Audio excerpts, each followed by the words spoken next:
Good afternoon. Today we're going to make a special dark chocolate cake. Just so you know, none of this is sponsored, just one of our favorites and the simplest cake that we found. And the recipe is right on the back along with the frosting. Makes it easy for you. If you don't like dark chocolate, then you can go to Hershey's Normal and they have perfectly hot chocolate cake and all that on here. So, just if you, depends on what you want. We have all the ingredients out, and my helper will be putting them in as I read them off for you. So first, we already got the oven on. We have baking pans out, so we'll put in the sugar and flour. So that's going to be 2 cups of sugar, but we're doing a little less because we want to have a little less sugar. And then 1 1/3 cups all-purpose flour. And then put in the 3/4 cups Hershey's dark chocolate.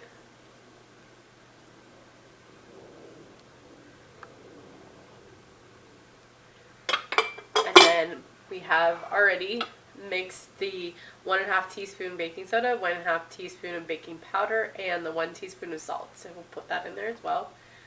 And then we'll stir that up. Get it all nice and mixed, combined with a whisk.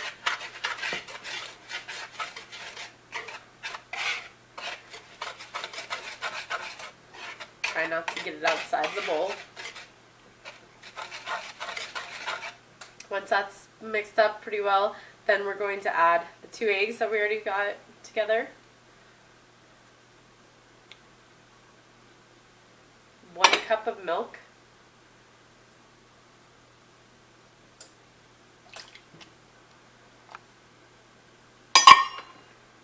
1/2 cup of, it calls for vegetable oil, but we use olive oil instead.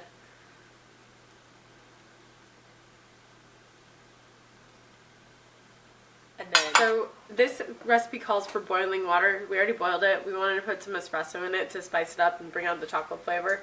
So we got some instant from Trader Joe's, and we're putting in a tablespoon. Let that sit while we finish this really quick with the teaspoons of vanilla. Now we're going to do the 2 teaspoons of vanilla extract that it calls for.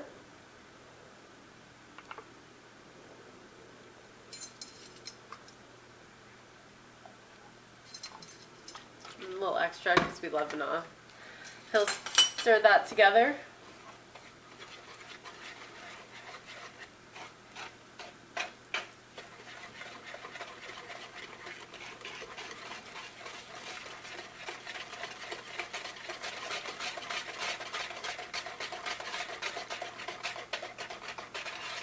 Now it calls for 2 minutes on the beater. Since we're using a whisk, we'll do close to that, but probably not 2 minutes.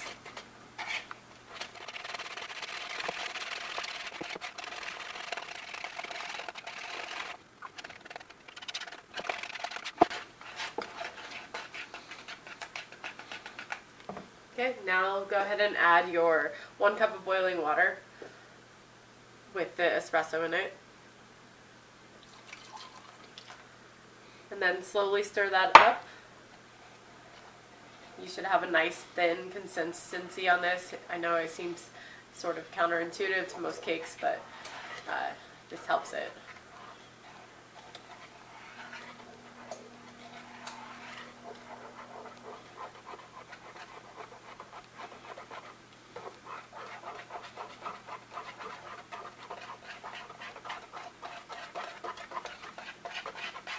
Make sure you're getting those sides and getting all of that in there.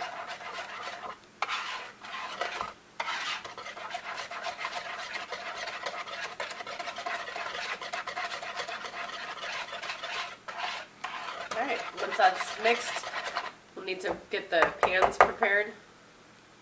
I like to use Baker's Joy or any of the sprays. You can use parchment as well.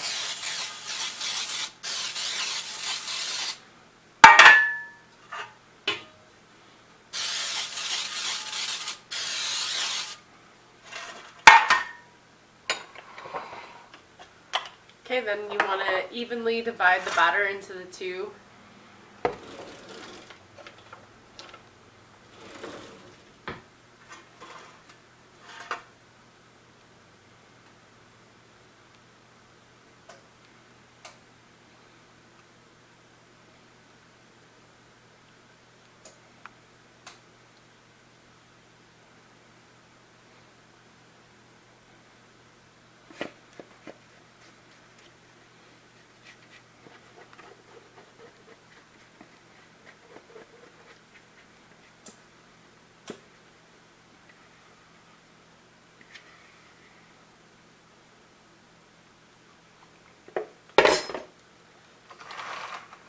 Alright, now we just wait for the oven to get warm and we'll pop them in.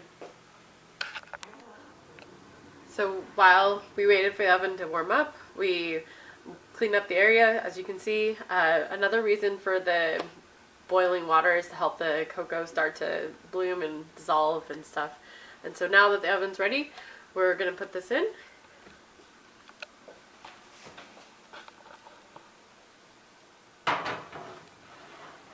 Make sure you're on the middle rack.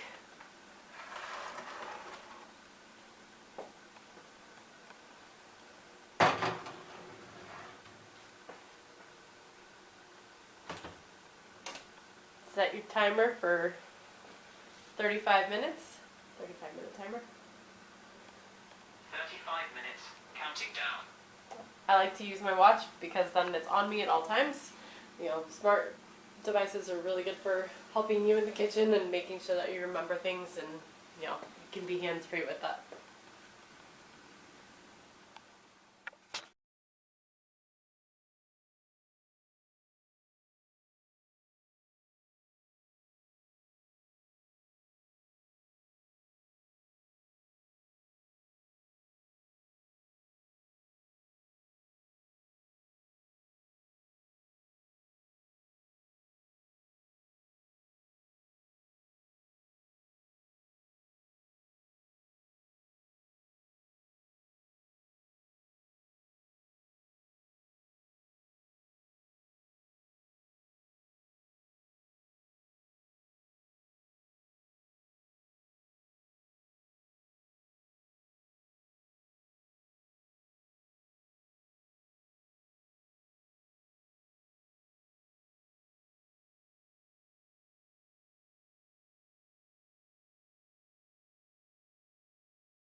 Timer just went off when you check them. I like to use long, see if it comes out clean. Now we'll let them cool because you want to do it early enough. We have the cakes cooling.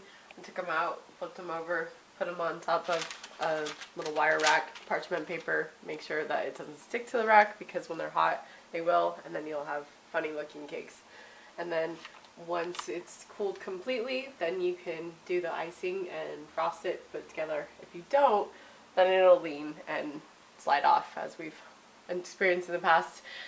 So learn from our mistakes. And then also, this is just super easy. I mean, you can see how nice and fluffy it is. It's really moist, and that's part of the whole, you know, boiling water and the oil in there as well. So this is a great cake. It's been requested many times, and it's super simple to make, so enjoy.